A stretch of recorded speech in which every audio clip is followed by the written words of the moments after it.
Now, as the class of 2024 prepares to conclude their academic journey, some of them engage in the so-called pens down events. And during these parties, young children engage in excessive bouts of alcohol and drugs. Let's discuss this further with Mokebe Thulo from aware.org.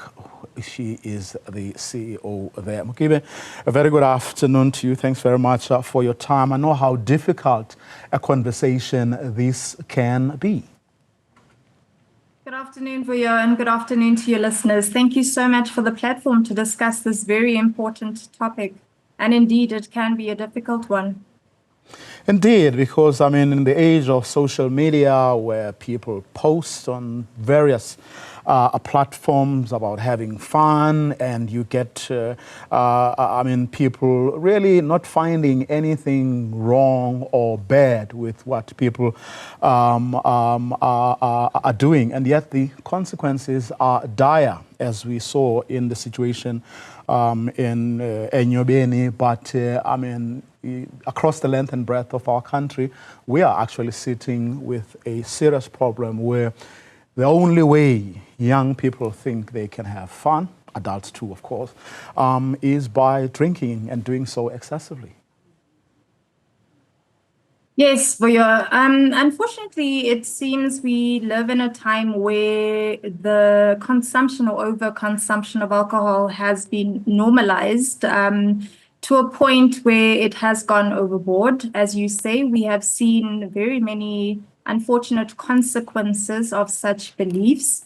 So at Aware, we work very hard to change these beliefs, to change these behaviors, all the way from our underage young people into our adults. We work under 3 very specific pillars, which are no to underage drinking, don't drink and drive, as well as safe pregnancies. But the focus of the work that we do, which is our key pillar, is no to underage drinking. And how has the response been like? I mean, the reality of it, Vuyo, is that it is a convoluted conversation to have.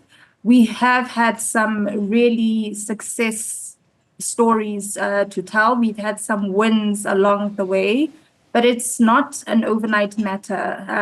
The fact that we find ourselves here is not something that happened overnight, and therefore the solution cannot be expected to be overnight either. But the bottom line is that I can take part in the conversation, you can take part in the conversation, and if we work together as all of society, we can actually move that needle into a positive story to tell. And what sort of roles? I mean, I'm thinking of like parents who may not be aware that their children engage in excessive drinking, who may be absent, you know, either because they are working and are not keeping, you know, a close eye on the activities of their children. What are the sort of things that people can actually do to try and really deal with this problem? I believe the best thing that people can do is to become good role models to young people. The other thing that we can invest in is the intergenerational conversations that are so hard to come by. And these don't just have to be with the family members necessarily, but it can be through the various people that the child engages with. So other people in the community, it can be conversations that are had at school. It can be conversations that a young person is perhaps forced to have with their friend's parent, for example. So it is important for us to role model good behavior. It's not do as I say and not as I do. And that is the reality of the picture here. Almost half of the young people in this country have tried their first drink, and I mean underage young people, looking at ages 11 to 17. We're not saying that all of them have had terrible or negative consequences, but they've certainly tried the behavior, and that is an alarming figure to start off with.